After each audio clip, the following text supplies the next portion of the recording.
Hello students, कैसे हो आप सभी। आई होप आप सब बहुत अच्छे होंगे। आज हम डिस्कस करने वाले जो आपका हिस्ट्री का सब्जेक्ट है, हिस्ट्री ऑफ यूरोप 1870 से लेकर 1945 तक। ठीक है, इसका यूनिट नंबर 1 पढ़ेंगे हम लोग। इसका सिलेबस हम पहले ही डिस्कस कर चुके हैं। अगर अभी तक आपने सिलेबस नहीं देखा है तो आप जाके चेक कर लीजिए। ठीक है, इसका यूनिट नंबर 1 पढ़ेंगे हम अभी, पहला यूनिट। ठीक है, जिसमें हमें पढ़ना है दूसरी औद्योगिक क्रांति, नए व्यावसायिक प्रथाएं, नई खपत पद्धतियाँ। ठीक है, और हमारा सेकंड टॉपिक है 1873 की आर्थिक मंदी, वित्त पूंजी की वृद्धि। ठीक है, ये 2 टॉपिक हमें इस यूनिट में पढ़ने हैं। ओके, तो दूसरी औद्योगिक क्रांति, नए व्यवसाय के बारे में पढ़ेंगे हम लोग। देखिए, 19वीं शताब्दी के उत्तरार्ध में और 20वीं शताब्दी की शुरुआत में औद्योगिकरण की एक नई लहर देखी गई, जिसमें द्वितीय औद्योगिक क्रांति, सेकेंड इंडस्ट्रियल रिवोल्यूशन कहा जाता है।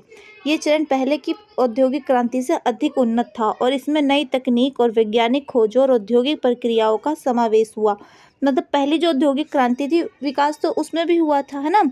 जैसे कि जो बहुत बेसिक सी चीज़ें थी, जैसे गांव में पहले लोग खेत वगैरह जोतने के लिए बेल वगैरह, हल का उपयोग करते थे। वो सब वहाँ पे उस टाइम पे क्या हुआ था कि ट्रैक्टर वगैरह आ गए थे, है ना। ये उससे भी ज़्यादा और क्या हुआ, और ज़्यादा ही इसमें नई नई फैक्ट्री वगैरह लगने लग गई बड़े लेवल पे, है ना, और ज़्यादा उन्नति हुई इसमें। द्वितीय औद्योगिक क्रांति के बारे में पढ़ते हैं। द्वितीय औद्योगिक क्रांति 1870 से लेकर 1914 के बीच में हुई। इसने औद्योगिकरण को एक नई ऊंचाई तक पहुंचाया। ये क्रांति मुख्य रूप से अमेरिका, जर्मनी, फ्रांस और ब्रिटेन में थी। ठीक है, इस समय विज्ञान, प्रौद्योगिकी, उत्पादन तकनीक में महत्वपूर्ण सुधार हुआ था। द्वितीय औद्योगिक क्रांति के प्रमुख विशेषता है नई प्रौद्योगिकी और स्रोत। ठीक है, जिसमें इलेक्ट्रिसिटी हो गई। ठीक है, पहले भाप के इंजन, जो इंजन से चलने वाले थे, वो क्या हुआ, बिजली से चीज़ें चलने लग गई। ठीक है, बिजली उद्योगों क्या हुआ, उत्पादन क्षमता बढ़ गई। स्टील इंडस्ट्री आ गई। ठीक है, जिससे क्या हुआ, आविष्कार से इस्पात का उत्पादन आसान हो गया और सस्ता हो गया, है ना। जब चीज़ें बड़ी बड़ी मशीनों से बनेंगे तो क्या होंगे, ज़्यादा क्वांटिटी में बनेंगे, है ना। क्योंकि जब चीज़ें कम होती हैं तो महंगी बिकती है, जब ज़्यादा बन रही है तो क्या हुआ, उसका दाम भी कम हो गया। पेट्रोलियम और रसायन उद्योग हुए, इंजीनियरिंग और मशीनरी आ गई। ठीक है, संचार और परिवहन में क्रांति, रेलवे और स्टीम शिप। ठीक है, लंबी दूरी तक यात्रा और माल ढुलाई तेज और सस्ती हो गई। मतलब क्या हुआ, इसमें यातायात का साधन हो गया एक। ठीक है, इसमें आने जाने का जो था वो भी बढ़ गया। तो इसमें क्या हुआ कि व्यापार का नया रास्ता खुल गया। ठीक है, चीज़ें सस्ती भी हो गई और आसान भी हो गई। कहीं पे भी सामान कहीं आप ले जाके मतलब बेचने के लिए, खरीदने के लिए क्या हुई चीज़ें, ये एक बहुत बड़ा साधन हुआ। टेलीफोन और टेलीग्राम, संचार के नए साधनों का नया मतलब नेटवर्क मजबूत हो गया। संचार क्या हुआ, मजबूत हो गया। ऑटोमोबाइल और हवाई जहाज, 20वीं शताब्दी की शुरुआत में कारों और विमानों का विकास हुआ, जिससे व्यापार और परिवहन अधिक प्रभावी हो गया, है ना। मतलब टाइम भी बच रहा है और काम क्या हो रहा है, जल्दी हो रहा है। ठीक है, औद्योगिकरण का विस्तार और बड़े उद्योगों का विकास हुआ, जिसमें क्या हुआ, मशीनों से बड़े पैमानों पर उत्पादन किए जाने लगे। फोर्ड मोटर कंपनी और असेंबली लाइन, हेनरी फोर्ड द्वारा विकसित असेंबली लाइन तकनीकों ने कार निर्माण को तेज और सस्ता बना दिया। नई व्यावसायिक प्रथाएं। ठीक है, इसके बाद हम ये देखते हैं, औद्योगिकरण के बढ़ते प्रभाव के व्यापारिक दुनिया में भी नए बदलाव देखने को मिले। व्यवसाय, संगठन, प्रबंधन और रणनीतियों में महत्वपूर्ण परिवर्तन आए। ओके, जैसे कि पूंजीवाद और बड़ी कंपनियों का उदय हो गया। मल्टीनेशनल कंपनियां, शेयर बाजार और वित्तीय संसाधनों का विकास हुआ। ठीक है, उसके बाद क्या हुआ, मार्केटिंग की नई रणनीतियाँ आई, है ना। ये चीज़ें बढ़ी, जिसमें कि विज्ञापन, एडवर्टाइजमेंट आ गया, ब्रांडिंग और पैकेजिंग हो गई, है ना। एडवर्टाइजमेंट के लिए क्या हो रहा था कि ऐड कर रहे थे, जो टीवी हो गई, है ना, इन सब चीज़ों के लिए। तो एक चीज़ वो क्या हुआ, एक मनोरंजन, इंटरटेनमेंट का भी एक तरीके से वो हो गया, है ना। जो हम देखते हैं कि टीवी वगैरह में देखते हैं किसी चीज़ का एडवर्टाइजमेंट, है ना। एडवर्टाइजमेंट क्या आज के ज़माने में बहुत बड़ी चीज़ हो गई है ना। नए उपभोक्ता पैटर्न हो गए।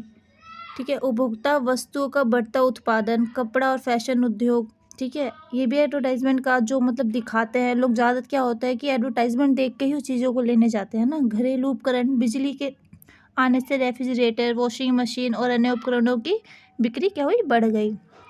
उपभोक्तावाद, बाजार आधारित अर्थव्यवस्था हो गई। कर्ज और क्रेडिट सिस्टम हो गए। मनोरंजन और संस्कृति हो गई। ठीक है, उसके बाद पढ़ेंगे हम 1873 की आर्थिक मंदी और वित्तीय पूंजी का विकास। 1873 की आर्थिक मंदी, जिसे ग्रेट डिप्रेशन मतलब 1873 या लॉन्ग डिप्रेशन भी कहा जाता है, क्योंकि एक लंबे समय तक का रहा था, है ना, जो लॉस हो गया तो इसीलिए 19वीं शताब्दी के उत्तरार्ध की सबसे महत्वपूर्ण आर्थिक घटनाओं में से एक थी।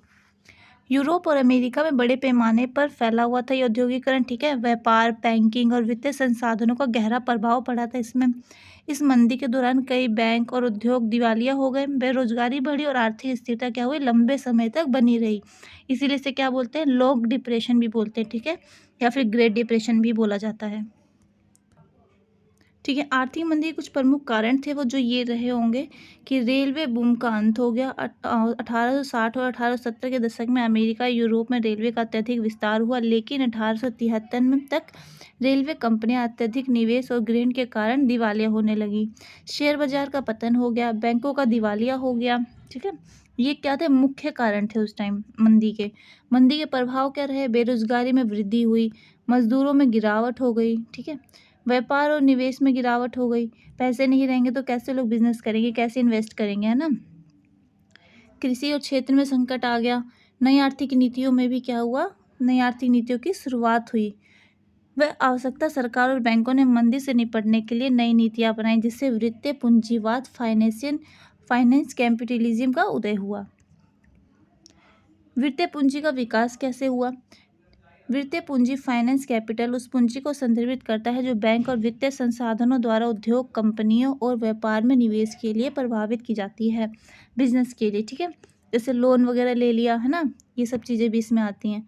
वित्तीय पूंजी के विकास के प्रमुख कारण क्या थे, बैंक की भूमिका में वृद्धि। उद्योग और कंपनियों को पुनर्जीवित करने के लिए बैंक ने बड़ी मात्रा में क्या हुआ, लोन देना शुरू कर दिया, ठीक है। उसके बाद क्या हो, बड़े पूंजीपति घरानों का प्रभाव पड़ा, इसमें बड़े बड़े बिजनेसमैन वगैरह जो थे उसमें इन्वेस्टमेंट की।